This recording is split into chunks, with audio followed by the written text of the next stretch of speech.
To celebrate Oklahoma's first 100 years as a state, the Metropolitan Library System has asked George Nigh to share some fascinating stories about this great place and its people. When the Civil War came to the Indian Territory in 1861, many in the Cherokee Nation initially sided with the Confederacy. General Ben McCullough made the Cherokee, Stan Waite, a colonel and asked him to raise a regiment of Cherokees to fight for the South. Now, Waite was born into a prominent Cherokee family, but he had no formal military training or experience, and still he proved to be an able and feared commander. Union soldiers reportedly ran from the field in terror in the face of attacks by the Cherokees and their frightening war cries. One of his men said Waite always led the charge himself, and his men would follow him into the jaws of death.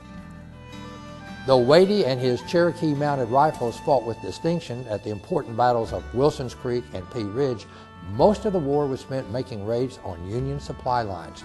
He was particularly successful in raiding Union riverboats. And under the cover of darkness, his Indian troops would hold on to the tails of their horses and guide them into the river toward the boats and then jump on board. And their efforts tied up Union troops and supplies which could have been used in other areas. In 1864, he was made a brigadier general and is believed to be the only Native American to have achieved such a high rank in the war. The Civil War ended for Waite on June 23, 1865, 2 months after Lee's surrender at Appomattox. Stan Waite was the last Confederate general to lay down his sword.